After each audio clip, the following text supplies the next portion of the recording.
Assalamualaikum warahmatullahi wabarakatuh. Apa kabar semua? Semoga baik ya. Nah, pernah nggak sih kamu lagi diet mati-matian nih? Ya, nolak nasi, hindari lemak, tapi angka di timbangan stuck total, bahkan mungkin naik. Atau kamu bingung sama semua informasi yang ada. Jangan makan karbo, tapi lemak itu jahat. Nanti sakit ginjal lah, nanti penyakit jantung. Lah, mana sih yang benar?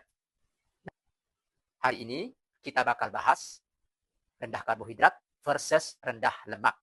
Dan jawaban siapa yang lebih baik mungkin bikin kamu kaget loh.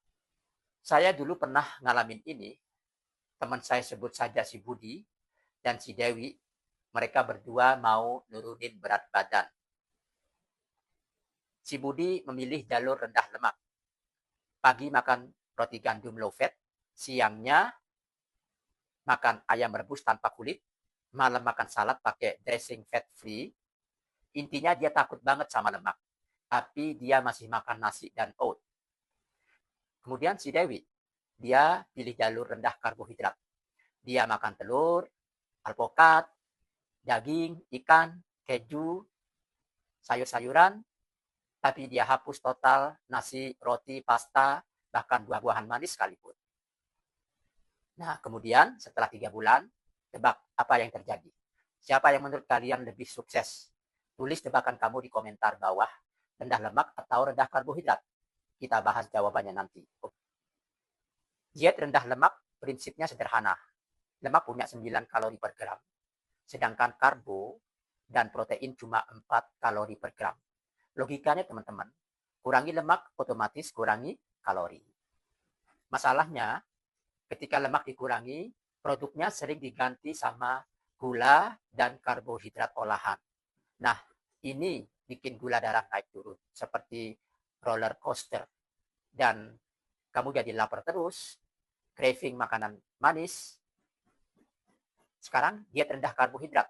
Prinsipnya dengan minim karbo, insulin jadi rendah. Tubuh lalu beralih membakar lemak sebagai bahan bakar utama. Ini yang disebut state ketosis. Kamu jadi kenyang lebih lama.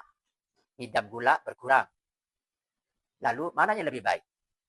Ini data yang mengejutkan.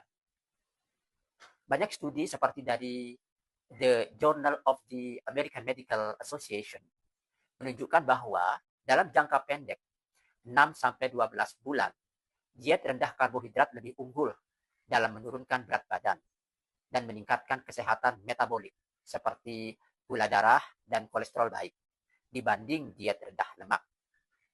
Tapi selalu ada tapinya ya.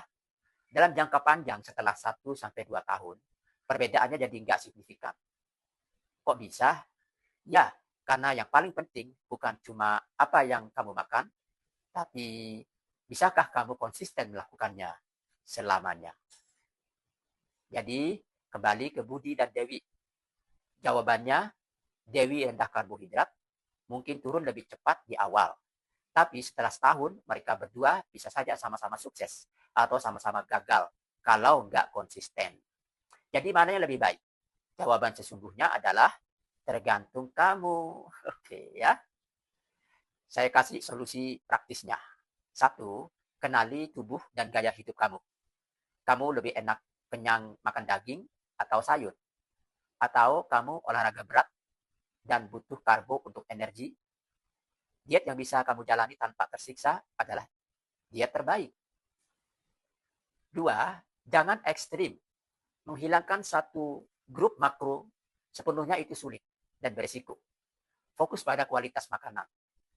Lemak sehat seperti alpukat, kacang, minyak zaitun, dan karbohidrat kompleks, nasi merah, ubi, oat, itu teman, bukan musuh.